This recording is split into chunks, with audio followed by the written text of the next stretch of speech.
Dear students, BA प्रथम वर्ष में द्वितीय पेपर राजस्थान भूगोल के अंतर्गत हम राजस्थान के प्रमुख भौतिक विभागों के बारे में अध्ययन कर रहे थे, जिसके अंतर्गत हम पश्चिमी मरुस्थलीय प्रदेश, अरावली श्रेणी और पूर्वी मैदान के बारे में इससे पहले के लेक्चर्स में पढ़ चुके हैं। आज की इस लेक्चर में हम राजस्थान के फोर्थ और लास्ट जो भौतिक विभाग है उसके बारे में बात करेंगे।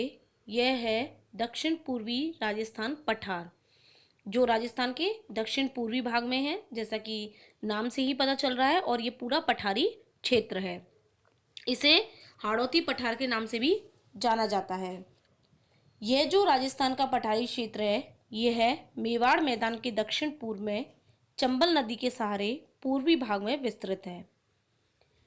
राजस्थान के ये जो दक्षिण पूर्वी भाग है, ये कैसा भाग है? पठारी भाग है। मतलब अरावली श्रेणी वाला तो पहाड़ी है, लेकिन जो दक्षिण पूर्वी भाग है वो पठारी क्षेत्र के अंतर्गत आता है। यहाँ पर मालवा के पठार का भी विस्तार देखने को मिलता है और इसकी औसत ऊंचाई है लगभग 500 मीटर। इसके अलावा यहाँ पर अर्धचंद्राकार रूप में पर्वत श्रेणियों का भी विस्तार है। ये पर्वत श्रेणियाँ बूंदी और मुकंदवाड़ा की पहाड़ियों के नाम से जानी जाती हैं। यह जो क्षेत्र है पठारी क्षेत्र, यह चंबल नदी और इसकी सहायक काली सिंध, परवन, पार्वती नदियों के द्वारा प्रभावित क्षेत्र है। तो ये जो मैदानी प्रदेश है वो किसी की दृष्टि से उपजाऊ है, क्योंकि एक पठारी क्षेत्र है और यहाँ मेनली काली मिट्टी का विस्तार देखने को मिलता है, तो बहुत ही उपजाऊ क्षेत्र ये माना जाता है।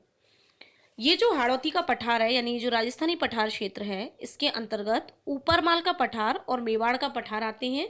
और राजनीतिक दृष्टि से अगर हम बात करें तो इसमें बूंदी, कोटा, चित्तौड़गढ़, भीलवाड़ा और बांसवाड़ा के कुछ क्षेत्रों को सम्मिलित किया जाता है। वैसे मेनली इसमें कोटा, बूंदी, बारा, झालावाड़ वाला एरिया जो है उसको हम शामिल करते हैं। ये जो क्षेत्र है ये राज्य के 9.6% भाग पर फैला हुआ है और राजस्थान की 11% जनसंख्या इस क्षेत्र में निवास करती है।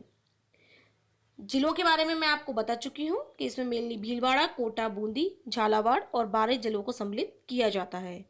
ये जो भूभाग है इसका ढाल दक्षिण से उत्तर की तरफ है। यह पठारी भाग अरावली और जो विंध्याचल पर्वत है उसके बीच में संक्रांति प्रदेश के रूप में माना जाता है। इस प्रदेश में लावा मिश्र शैल और विंध्यन शैल का जो मिश्रण है वो देखने को मिलता है। मतलब लावा के द्वारा और जो विंध्याचल पर्वत है दक्षिण में, उसके कुछ अंश जो हैं वो इसमें मेनली देखने को मिलते हैं। तो अगर हम बात करें तो कृषि की दृष्टि से ये जो क्षेत्र है वो राजस्थान का बहुत ही इंपॉर्टेंट क्षेत्र है, क्योंकि एक तो यहाँ काली मिट्टी मिलती है जो कि काफ़ी उपजाऊ मिट्टी है।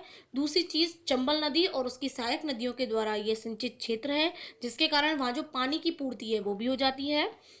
इसके अलावा राजस्थान का सबसे अधिक वर्षा वाला क्षेत्र भी है ये, जैसे कि जो झालावाड़ है जो राजस्थान का सबसे अधिक वर्षा वाला क्षेत्र है, वर्षा वाला जिले के अंतर्गत, आद्र जिले के अंतर्गत यह आता है।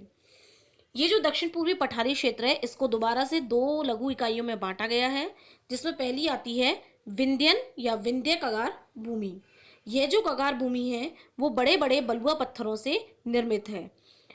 कगार, ये जो कगार है इसका जो मुख है वो बनास और जो चंबल के बीच में दक्षिण पूर्व दिशा की ओर है और बुंदेलखंड में पूर्व की तरफ फैला हुआ है। यह चंबल बनास नदियों के मध्य करौली और धौलपुर जिले का भूभाग है। उत्तर पश्चिम में चंबल के बाएं किनारे पर 3 ढाल वाले कगार भी स्थित हैं। ये जो कगार का क्षेत्र है इसमें जो भूमि है वो 350 से 550 के बीच में ऊंची है। दूसरा आता है दक्कन लावा पठार। यह जो भौतिक इकाई है इसे उपरमाल, उच्च पठार या पथरीले के नाम से भी जाना जाता है। यह क्षेत्र पार्वती, काली सिंध, चंबल व अन्य नदियों के द्वारा सिंचित है। चंबल और उसकी सहायक नदियों ने कोटा में एक त्रिकोणीय कापीय बेसिन का निर्माण किया है। जो मध्य प्रदेश है, मध्य प्रदेश के जो विंध्यन पठार हैं उसके पश्चिमी भाग जो हैं उनमें ये 3 संकेंद्रीय जो कगार हैं वो मेनली देखने को मिलते हैं। और यह जो क्षेत्र है इसकी औसत ऊंचाई लगभग 210 मीटर से 275 मीटर तक है। इसके अलावा इसमें जो बूंदी और मुकंदवाड़ा की जो पहाड़ियाँ हैं उसके पठारीय भाग को भी हम इसके अंतर्गत शामिल करते हैं। तो इस तरीके से राजस्थान में मेनली 4 इसके भौतिक विभाग हैं, जिनके बारे में हम अधिकतर पढ़ते आए हैं और जीके वगैरह में और हमारे एग्जाम्स वगैरह में भी पूछा जाता है। ज़्यादातर इसमें से जो क्वेश्चन आता है हमारे एग्जाम में वो इस तरह से आता है कि राजस्थान को प्रमुख भौतिक विभागों में विभक्त करते हुए किसी भी एक विभाग का वर्णन कीजिए। और ज़्यादातर इसमें जो पश्चिमी मरुस्थलीय क्षेत्र है, पूर्वी मैदानी क्षेत्र है, इनके बारे में पूछा जाता है। तो ये हमारा जो यूनिट फर्स्ट है उसका एक टॉपिक जो है वो आज हमारा कंप्लीट हो गया है। अब हम नेक्स्ट टॉपिक जो है वो अपने अगले लेक्चर में पढ़ेंगे।